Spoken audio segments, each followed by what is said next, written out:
Welcome to the line change. In this video, as you guys can tell by the topic, we're gonna beg the question: what would it take the Vancouver Canucks to actually acquire Jack and Luke Hughes? Now, let me just start off right from the top and say this isn't realistic. I'm not trying to be realistic, like this is actually a possibility. This is just a simple case of Canucks daydreaming. We're going to go over an article that talks a little bit about this daydream and also asks the question, what would it acquire? I will tell you what it would acquire the Canucks to attempt to acquire Jack and Luke Hughes. It would cost them a Hughes haul. So let's go ahead and dive right into this. Let me pull up the article. So this article comes to us from our friends at Canucks Army. It's by Lachlan Irvin, and it's titled, what would it take for the Canucks to trade for Jack and Luke Hughes? So let's dive right into it. And then I'll do my sponsor read, and then we'll break down the article and discuss it. If you ask the New Jersey Devils whether or not the Vancouver Canucks broke a rule in Monday's end-of-season press conference, they'd probably say one word: Jacuzzi. I think that's how you pronounce it. Sorry, my French, I believe that is a little rusty. Or in English, Jack Hughes. Canucks president Jim Rutherford made waves when he hinted that Quinn Hughes might see playing with his brothers Jack and Luke as a bigger priority if the Canucks can't construct a winner around him. But then he kept going, suggesting that the Canucks might need to try and bring Jack and Luke to Vancouver before walking it back by adding, "We got to be careful of tampering here. A moment far too late." Obviously, it's now since come out that it wasn't, at least in the NHL's eyes, considered tampering, even though people were calling for Rutherford's head. Not necessarily Canuck fans, but those on the East Coast in that New Jersey area in particular were calling Rutherford's head. There is actually an article on Canucks Army that talks about why Rutherford's Hughes brothers comments don't meet the NHL's threshold for tampering. So why not? Let's bring this up a little bit and talk a little bit about this. I'll leave a link to both of these articles in the description down below. But this goes on and says, the Vancouver Canucks' front office team of Jim Rutherford and Patrick Allvin held a joint press conference this past Monday, one that definitely put a bit of a damper on what already promised to be a doubt-laden offseason, but did it also put a bit of a tamper on it? By now, you've certainly heard the accusations. Speaking somewhat of the off-the-cuff about Quinn Hughes' future with the organization, Rutherford remarked that, it may not boil down to money with him. He said before he wants to play with his brothers, and that would partly be out of our control, in our control, if we brought his brothers here. Talks about moments later how he caught himself. We've already talked about that. And then it goes on to say, with that, the pitchforks were out. Literally. The New Jersey Devils-centric blog Pucks and Pitchforks already has an article out entitled "Canucks Should Be Forced to Forfeit Draft Picks to Devils After Tampering Comments." And they're not the only ones thinking that, but did Rutherford's comments really cross the threshold into punishable tampering? Now, we talked about this in that particular video that I put out, and I was adamant it was not tampering. And this is explaining why I was right. To be clear, tampering is a genuine offense that can be met with severe consequences. Strangely enough, the two most recent prominent examples both involve the Vancouver Canucks. In 2016, the Canucks were fined $50,000 when it was found that GM Jim Benning's comments about a desire to sign pending, but not yet, UFAs Steven Stamkos and Milan Lucic. His comments came in mid-June, about 10 days before free agency. The idea behind the rule is simple enough. At that point, even if a player has already committed to hitting the open market, their current team still holds exclusive negotiating rights. Another team publicly stating its intention to make a contract offer in the near future obviously violates those exclusive negotiation rights. The Canucks experienced the other side of this in June 2009 when Maple Leafs head coach Ron Wilson made comments about how he'd like to sign Henrik and Daniel Sedin if they made UFA status in July of that year. This time, the fine was undisclosed, and it may have been less because Wilson was a coach, not a manager. In any case, the Sedins re-signed with the Canucks shortly after July 1 hit anyway, and the incident was largely forgotten about. There have been other close calls. The St. Louis Blues reportedly considered filing tampering charges against the Vegas Golden Knights when they signed UFA Alex Pietrangelo in October 2020, as free agency occurred at an unusual time that year. This time, the allegation involved back-channel negotiations rather than public statements, and it ultimately came to nothing, with the charges never being formally filed.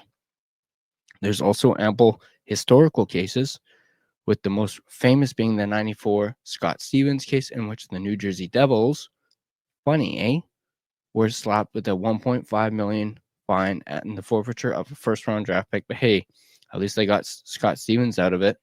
So are Rutherford and the Canucks in danger of incurring a hefty fine here, or even worse, the potential loss of a draft pick? No, we don't think so. While making an exception for the usual possibility that the NHL might deviate from its own precedent in order to specifically punish the Canucks, the threshold established for tampering in the NHL definitely requires the player being tampered with to be signable in the immediate future, but neither Jack nor Luke Hughes are. There it is right there.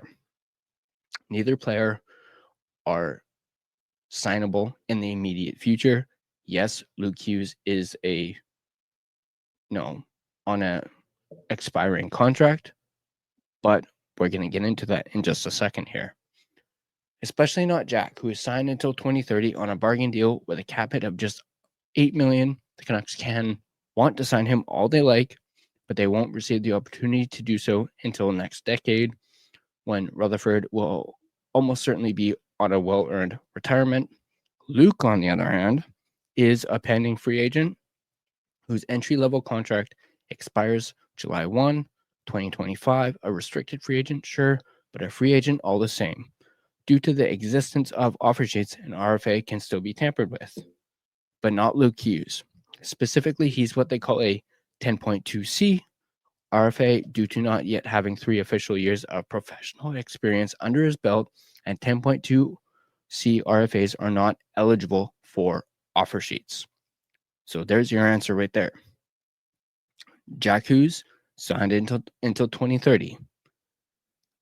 He's not signable in the immediate future. Luke Hughes is a 10.2C RFA.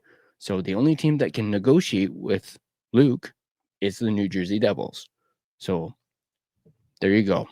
So the only team that Luke can sign with this summer is the New Jersey Devils, unless they trade away his rights. And they're probably not going to do that. And the fact right there should reasonably prevent the Canucks from incurring a tampering penalty. So there's your answer. Was it tampering? No.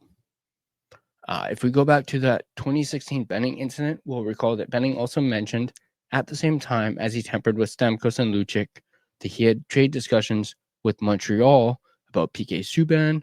Montreal GM Mark Bergevin complained about this, and Benning apologized, but no formal penalty was ever handed out. Why not? Because that's not tampering.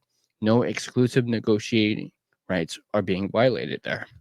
Same should go with this incident and these comments. The exclusive negotiating rights that the Devils have for Jack and Luke Hughes cannot be violated right now, as one is under contract and the other can only sign with New Jersey. Rutherford's comments may not have been the wisest or most well thought out, but they weren't tampering, at least not the standard that has previously been set by the NHL. So there you guys go.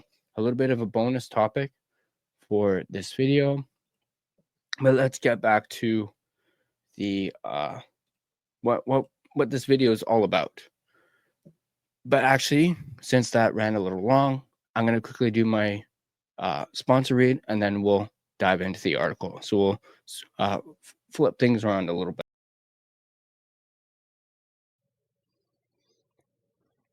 Are you looking for an energy drink that is jitter-free, crash-free, no sugars, no artificial colors or dyes, and no calories? Then Dubby Energy is for you. With over 15 plus unique custom-made flavors, go ahead and get a starter sampler pack, which includes 3 different flavors. Use code TheLineChange to get 10% off your next purchase. Dubby Energy, your taste buds' favorite energy drink. All right, let's dive right into this.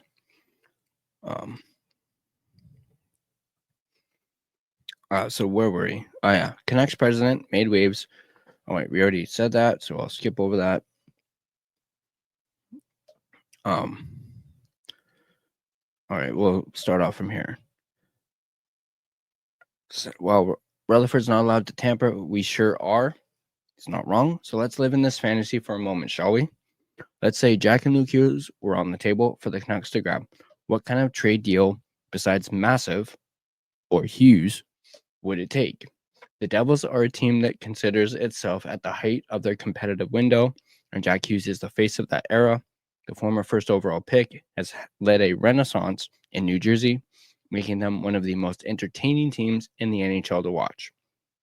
And if not for a shoulder injury ending Jack's season last month, the Devils would likely be challenged for the Stanley Cup, as opposed to getting stormed by the Carolina Hurricanes without him. And right now, the Devils are down 2-0 against the Hurricanes in the playoffs. Any package for a player of Jack's name recognition is going to have to start with a top prospect and a current star player. Devils GM Tom Fitzgerald certainly wouldn't part with a marquee player like Jack for anyone less than an Elias Pettersson caliber name back as a start. The obligatory backpack full of draft picks with at least one unprotected first rounder and a few seconds would still be a price too low. Tom Willander is probably part of that conversation too. Now we talk about Tom Willander intending to return to school next season. You can actually find that. Oops, sorry, wrong side. Find that right here if you're interested in that. With Jonathan Lekaramaki already firmly entrenched in the Canucks' farm system, Willander's lack of an NHL contract is the only caveat towards him being a cornerstone prospect in a trade for the Hughes. But Luke's a 40-point defender in his own right, and Willander likely still needs to marinate in the AHL for a bit. If you're the Devils, who were already forced to punt on the season with Jack's season ended by shoulder surgery, is all that enough to scoop both of Quinn's brothers? The reality, like I mentioned earlier, this is not based in reality. The reality is no. Beyond the on-ice product itself, it's hard to imagine Devils' ownership being willing to part with 2 players who've sold the New Jersey product better than any player since Martin Brodeur. And with the 2-against-1 vote, they know they just need to wait out the clock to take a run at signing Quinn in free agency and locking up one of the best trios in the league long term, which means the Canucks are going to have to take the path we already knew they would, aggressively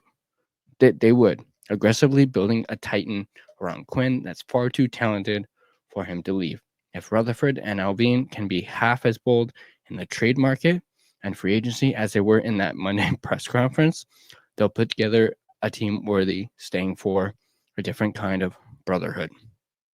So that was a bit of a long article with adding in the second one there, but as I mentioned, I will leave a link to both of them in the description down below. So let's go ahead and break that down, and let's talk about potential trades. I've seen a few pop up on Twitter, on social media. I know Rev Trev of Kempner Canucks, he had what I believe it was one or two that were interesting. Obviously, as the article mentioned, you got to include Petey. As much as I would not want to do that, I would much rather have, Petey, Jack, and then whoever your third line center is, Bluger or something. Just imagine that. Again, on the topic of daydreaming, a 1C in PD, 2C in Jack. Whew, that'd be something. But for the sake of this, obviously PD would have to be a trade chip, as he would likely replace Jack for the Devils. You'd, as the articles mentioned, you'd probably have to throw in with Willander, especially with the whole, him intending to go back to school thing, using him as a trade chip. You'd probably have to throw in Lekkerimäki as well. So you got PD, Willander, Lekkerimäki, and then probably 2 firsts, maybe a second, and that even might not even be enough. So that's one thing that I would do.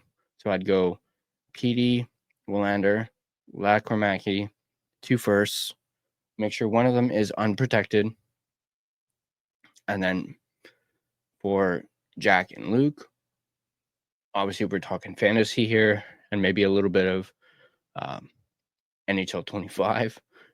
Actually, I might actually try that next time I dust off the old PlayStation and play a little Chow. Might actually try and do that trade, see if it works. just for the heck of it, and if it works, cool, and I'll let you guys know. But that's really the only trade option I think that the Canucks have to even come, not necessarily to acquire Jack and Luke, but to probably even have a conversation with the Devils. Is they would have to start with PD and work their way from there. Obviously include Willander and Lekkerimäki and several draft picks. So I want to know from you guys, what do you guys think would be the Hughes haul that the Canucks would have to give up in order to acquire player, both Jack and Luke, to unite the Hughes brothers for the Vancouver Canucks? Once again, let me know in the comment section down below. If you like this video, go ahead and hit that like button. If you're not subscribed to The Line Change and would like to stay up to date on all your Vancouver Canucks content, go ahead and smash that subscribe button. Also hit the little bell so you get notified every single time we upload a video. You can find us on social media, on Twitter /X at LineChangeVan, on Instagram at The Line Change.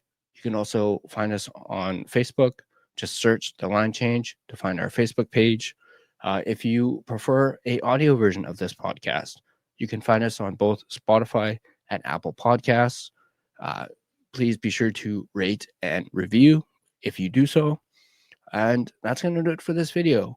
As always, go Canucks go, and I'll see you guys in the next video.